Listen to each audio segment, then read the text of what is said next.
Hagani, Nia Nara Binya. Hi, I'm Gina Jackson. I am the CEO and a co-founder of the Return to the Heart Foundation. So excited to have you with us today for Warrior Women Wednesday. I am Western Shoshone and Ogallala Lakota. And I'm so happy to be here because at Return to the Heart, we're cultivating a world where Indigenous women and girls are valued, protected, and supported, and where Mother Earth thrives for future generations. We believe that when you invest in Native women and girls, we are investing in the healing of our nations, our lands, and our collective future. And we're so honored to continue our collaboration with our friends at Calling All Crows Foundation for Warrior Women Wednesdays. It's a space to lift up the brilliance, the creativity, leadership of Indigenous women and our Two-Spirit relatives. Thank you all for joining us today. Now I'll pass it along to our amazing partner, Ben Whitehair. Thank you, Gina. Thank you so much.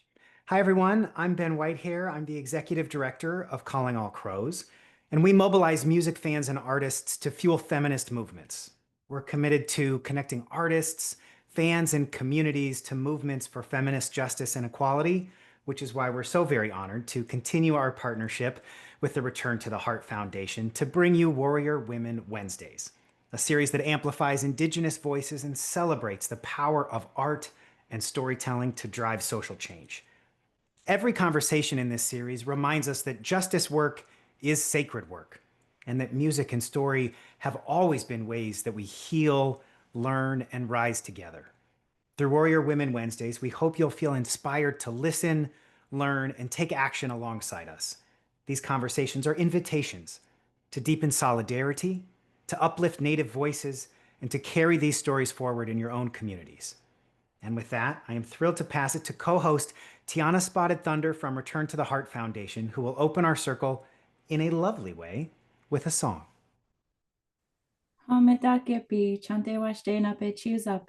Hello, relatives. I greet you with a good, heartfelt handshake.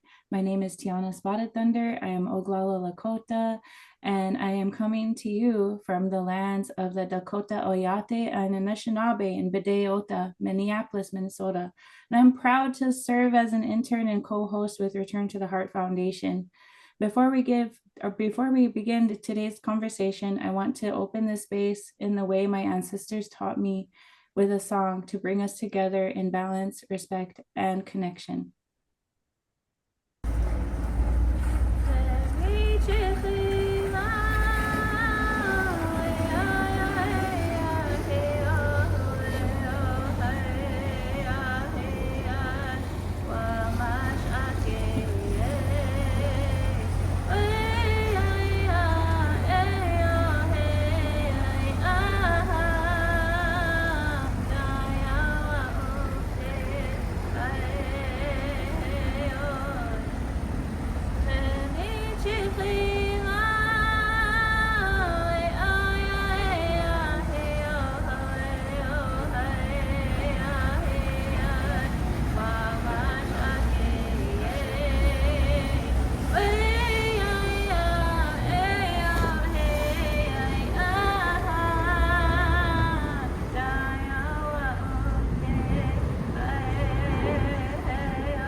Hiohomi Takiape, Ava Cordova Machiape, Malakota and Tel Pueblo. My Tama is Joseph Conquilla Cordova. My Ina or my Ka is Patricia Crow Cordova. I'm sixth generation from Chief Red Cloud. I'm the owner operator of AC and Associates. I'm a mother, daughter, community member, and your co-host for November's Warrior Women Wednesday. Thank you, Tiana, for that beautiful song. And let's get into our next guest. Here's Gina. Hi, Cheryl. I'm so grateful that you have agreed to be here with us for Warrior Women Wednesday. As we are kicking off this episode, it's about tribal sovereignty, and I know that's an area that is very close to your heart. To get started, can you give us a short introduction? And thank you, Gina, for including me on your program. It's such an honor to be a part of it. And it's so exciting that you have this thread of conversations going on. Yes, I'm Cheryl Demmert-Fairbanks. I'm originally from Alaska, Southeast Alaska, Tlingit, Tsimshian. My dad is Tlingit, my mom Tsimshian. And I grew up there on Prince of Wales and born in Ketchikan. And but I make my home in New Mexico in Cedar Crest, up on the mountain. But I'm just privileged to be able to go back and forth between New Mexico and Alaska. And so I'm a former educator and then left education to go into law. And then I've also, taken quite an interest in tribal courts because that's where our sovereignty is going to be tested in the courts. And often our leadership, our tribes really need to focus on that because often it's an afterthought. And so I really like to be a proponent of our tribal courts because we're best to determine, our own sovereignty and what's good for our own people. Yeah, well, on that note, share with us a little bit more about your thoughts and your beliefs on tribal sovereignty. Well, I always say that tribal sovereignty really begins at home. And being a peacemaker, I really saw the importance of, I was sitting with some women who said, oh, sovereignty is for those men up there, meaning the tribal council, the president, the chairman, the chiefs. And I go, no, it's for us, it's for all of us. And so that's when I began to really rethink it in terms of it's our way of life, and we've always had it. And it comes through our language, our songs, our dances, our relationships, our spirituality, our prayers with each other. And that's what is really meant by our inherent tribal sovereignty. We got it from the one most high, our creator. And for us, it's not just the government, the inherent rights and power and authority, but for us, we have that real spiritual thread that ties us all together in this beautiful weave. And getting that across in a legal contemporary sense is pretty challenging. But when we're at home with our own people, we get it, we feel it, we're a part of it, and we belong to it, and it belongs to us. Wow, that's so awesome. I love that.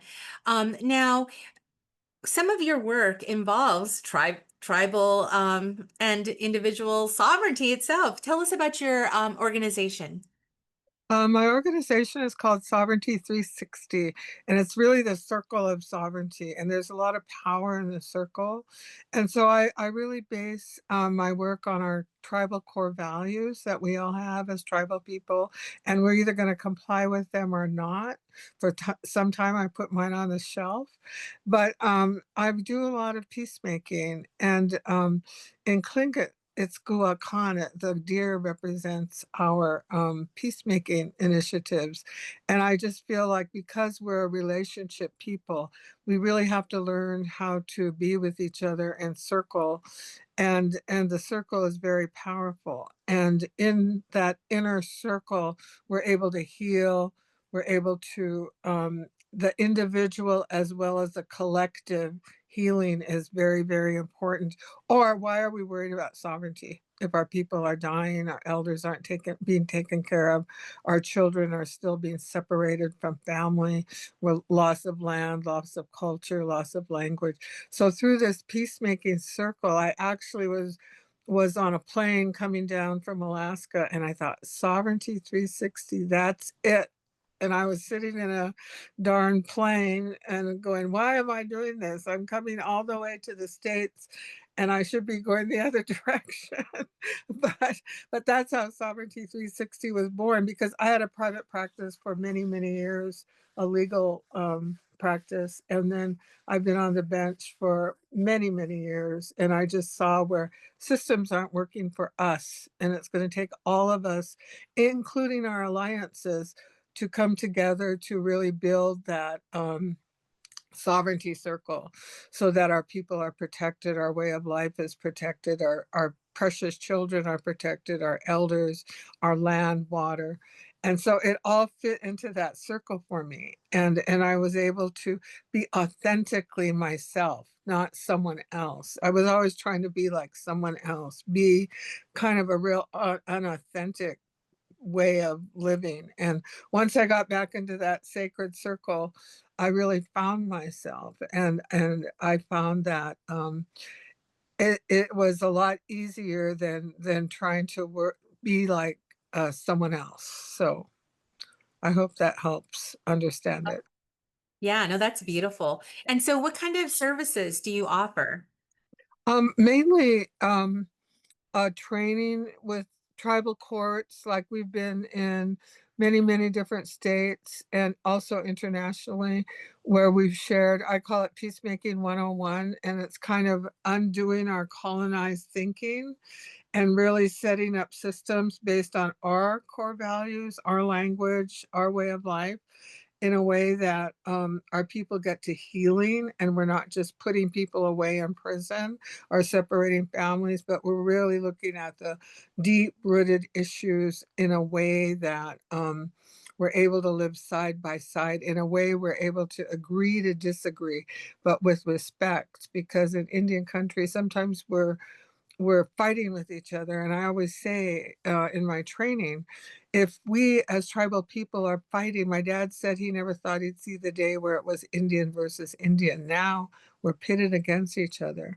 And I always emphasize, when we're fighting with each other, someone else is winning. So we really have to do it in a way that agree to disagree. That is just so powerful. I love that. Thank you. Now, if folks, first of all, before I wrap this up, I love your logo. Tell us about your logo. Oh, that's my Sovereignty 360 logo. And my son is a Northwest Coast artist, Ronnie Fairbanks, the baby. He teaches at the school I went to as a child. And I asked him to really think about peacemaking. So he took our designs and put it into a circle for me. And so it's been really, really wonderful to come full circle with your children and grandchildren.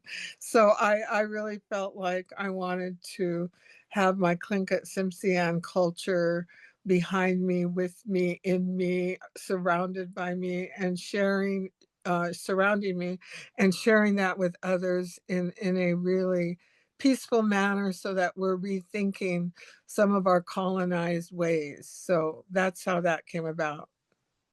Beautiful, beautiful. Thank you for sharing. Now, if folks who are out there are interested in learning more or would like to be connected with you, what would be some of the best ways? You mentioned your website is still being built, so we can look out for that. But in the meantime, what would your preference be?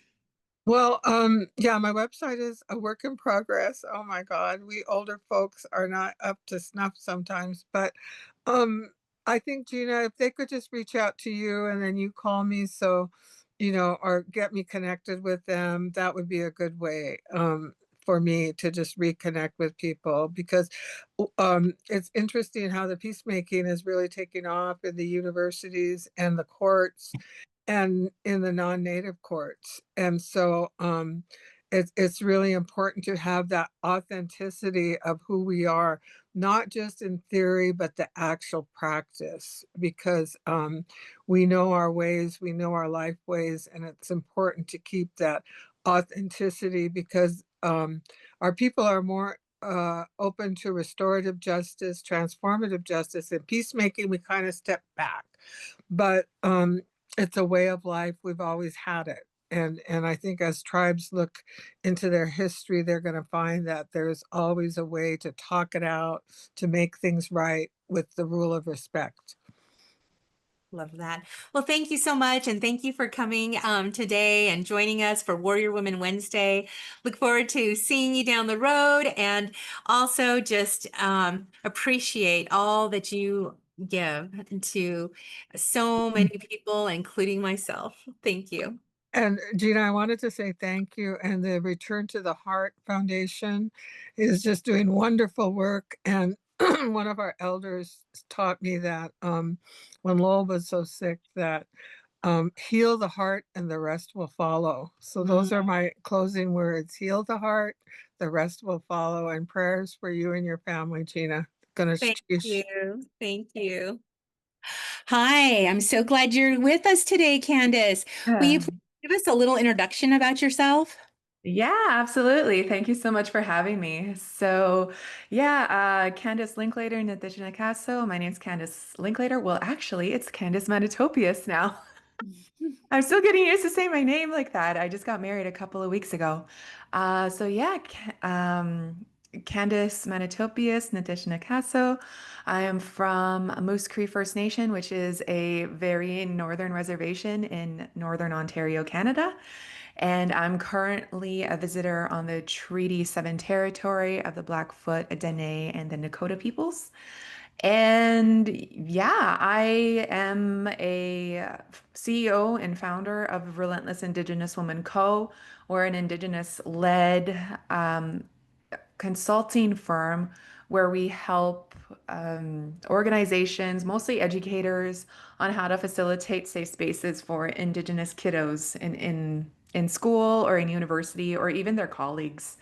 Yeah, just trying to create a better world through education. The whole form or the whole purpose of Relentless Indigenous Woman Co. is the very, very deep belief in education. So we try to place that in as many crevices as possible, including not just the services that we provide, but we offer online toolkits. In the podcast, we have resources for every person that we interview and every conversation that we have. Each episode comes with its own action items, reflection questions, and resources for people to further their learning. Because I'm always about not just listening with your head, but what are you going to do with your life and how are you going to move this forward in your life to create something better? So, yeah, that's what I do. And then I have a social media platform called Relentless Indigenous Woman that has garnered over 800,000 followers from Instagram to Facebook to TikTok, which is incredible. And I feel very honored to be able to educate folks and to, I guess, invoke folks to make a difference. And I post some pretty challenging things on there. I talk about colonialism a lot. So, and how we can decolonize, I guess, and because that's a word that's often used a lot, and but I really want to put some action and some realness into it, and in my life and for other people. So yeah, that's what I do every day. And that's how I found you is your Yeah. social media account. Some of the things you've been saying are things that I've been saying, but you're like saying it in such an amazing way. I'm like, that's exactly what I meant. So Yeah, really I get that appreciate that. comment a lot. Like, this is what I always thought. You just put it in such a way. And I don't know if it's just because, Facebook and Instagram, they only give you a little amount to say. And I'm like, how can I best express this in as little sentences as possible so that I can really get to the gut-wrenching, stop scrolling, really thinking about it. It will either inspire you or trigger you. Either way, both are medicine. Triggering certain parts of yourself is an opportunity and an invitation to maybe look at yourself a little longer and your thoughts and your behaviors. because that has what changed my life entirely because I wasn't always like this. I didn't grow up like this. I grew up evangelical conservative my whole like childhood, teenagehood, and some of my adult life. And that's such a vast difference for to what I am now, which is a fierce advocate and queer advocate, Indigenous advocate. So I've learned a lot of what I speak about because I had to do a lot of unlearning myself. It doesn't just come from, oh, I read a few books and stuff in my PhD. This was lived and this was hard work to get to where I am, not just as a business, I mean, as a person. The amount of compassion and courage that had to get me here in the first place. Yeah. Yeah. So today we're talking about tribal sovereignty Yeah. and what that means to us and what is on our heart when we're thinking and talking about tribal sovereignty, especially here in the US. We're in precarious times as well as other Oh countries my as well, God. but it's Yeah, kind of nerve-wracking just to even watch the headlines of what is I happening. know. But tell us what your thoughts are on tribal sovereignty. Yeah, for sure. I mean, I could write a whole dissertation if you'd like, but for now, I'll just think of what it means for me now and how I've been responding now as a Indigenous woman, is right now my energy, where I place my energy and my sovereignty with that. So you just said like how tiring it is to look through the headlines, how disheartening it is to scroll through social media. And as somebody that wants to ignite change and inspire change in others, I need to ensure that I make space for that myself. So I have now since like I said earlier, I got married a couple of weeks ago. We went on a honeymoon, and while I was there in our honeymoon, I took a step away from social media to give myself an opportunity and a chance to rest and be in joy for that moment because I really like people over and over again say joy is resistance, rest is resistance. Like it sounds cool. And then I actually practiced it and gave myself permission to just be in joy and in rest as an Indigenous queer person. And that changed me so much because I was able to come back to work with much more in depth of vision and what I really want to do with my work. So that really got me into creating, investing more energy in my Patreon community where we do book clubs and webinars and mentorship circles, solidarity talks, and stuff like that. And I really want to pour myself into that and build something. Because what I'm finding is when I spend too much time on social media or I'm consuming too much, I'm taking it in, and it's not building anything beyond that. Like I can see and understand, and I think it's important to know what's happening. And I think it's important to also use that energy to build something, not just stay in like this disparity or paralysis of not knowing what to do and what can I do right now as an educator and what I could build. So for me, it was withdrawing my attention from social media, having like strict boundaries for myself, like deleting all the apps off my phone. And I'll use my computer or laptop to go on social media, to post and to scroll, and then just leave it there. And not have it on my phone because it's really easy to just pick up the phone and start scrolling mindlessly. So I'm trying to be more mindful of how I spend my energy. And to me, my energy in this time, for everybody, for all Indigenous people that are working toward a better world, all our matriarchs, all our queer people, all our advocates, our energy is so sacred, especially now. And I encourage folks to just really maybe take an inventory of how and where you're spending that energy. And it's important, yes, to understand and consume what's happening. And I think it's important to use your energy to build something that would elicit change or spark inspiration or create community, like if that's mutual aid or if that's art for you, as if that's planting a tree, if that's tending to a garden, like all of those things matter. They matter more than ever right now. So for me, that is what tribal sovereignty or nation sovereignty to me is right now is how are we number one, conserving our energy and using that energy to build a better place. I love that. Thank you so much for sharing. And speaking of building, you mentioned the Patreon community. I actually am following that. I see there's a book club. I'm signing up. I'm super interested in learning more. But I'm sure that folks listening today or watching today would like to know more too. So like, what is it? When is it? How, what kind of levels? What do you have to offer? And then also, what book are you doing for November? Yes, 100. Yeah. So we have different tiers. So there's the first tier, which is $8 a month, which comes with weekly solidarity notes that will have like reflection questions, actions that you could do.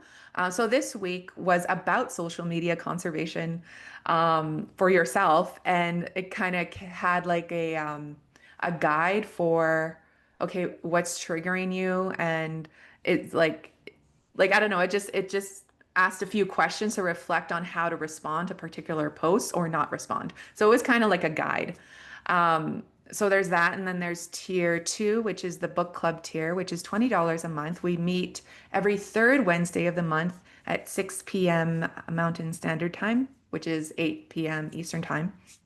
And we read decolonial, queer, or advocacy books.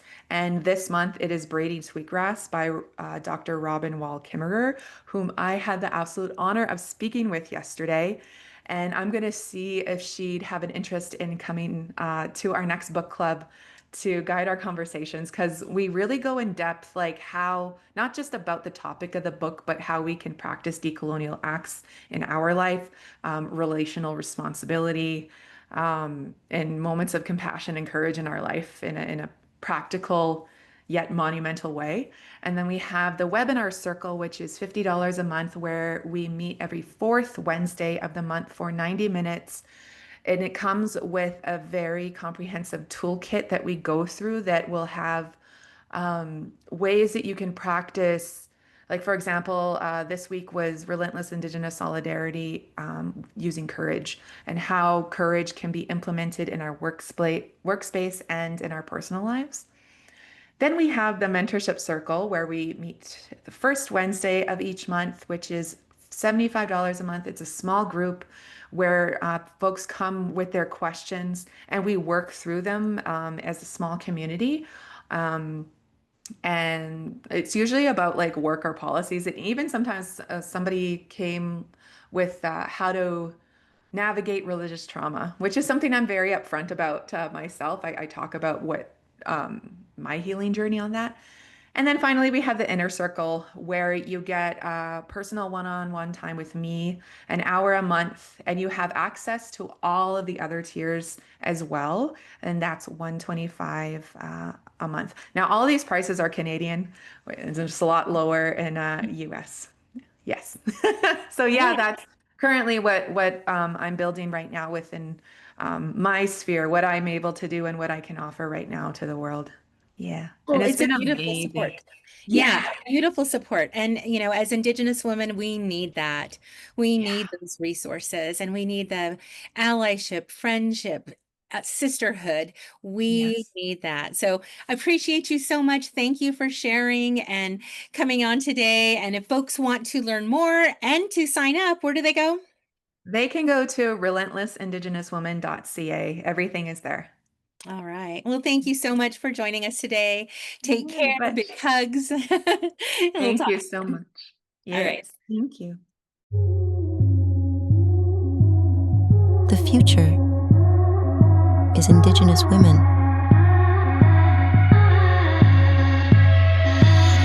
Native women, Indigenous women, keepers of the heartbeat, keepers of the rhythm. Native women, Indigenous women, we've been right here from the beginning.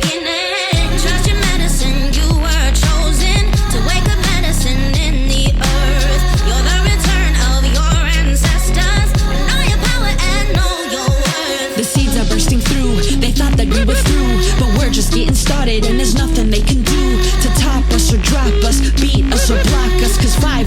years of genocide couldn't stop. Look into the dictionary and you'll see the definition of indigenous resilience. This is Native women, my great great great great grandmother's vision. They tried to stamp it out, but the phoenix is risen.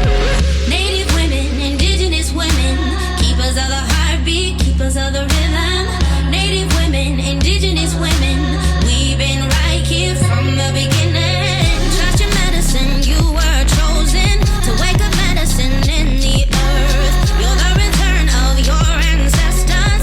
Know your power and know your worth. If you're in Cali with the wind, you always constant with Menominee. If you're a basket weaver, oh, you make that Pueblo pottery. Snohomish or Lenape or Citizen Potawatomi. Illuminate the space with our indigenosity. Like cedar smoke, we rise tight like tobacco ties. Like stars in the sky, we are beings of light. With our kin by our side, we walk with love and pride. Changing the world one prayer at a time. Native women, indigenous women, keepers of the heartbeat, keepers of the rhythm. Native women, indigenous women, we've been right here from the beginning. Trust your medicine, you were chosen to wake up medicine in the earth. You're the return of your ancestors. Know your power and know you're made of earth and the stars above. Ancestral strength inside your blood, a reflection of all relations. Connected to all creation. All relations. So never feel afraid and never feel alone, cause there is lightning in your veins and there is thunder in your bones. The stars shine brighter, the darker the sky. The future is Native women. You were made for these times. So two-spirit women, Afro-Native women, undocumented women. Yes, all my Native women stand firm for the land, stand firm for the children, stand firm for the visions of the world that you're bringing. Yeah. Native women, indigenous women. Native women, indigenous women.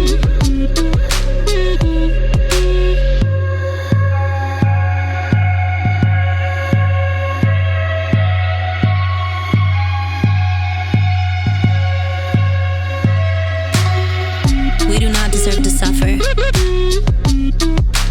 We deserve to heal.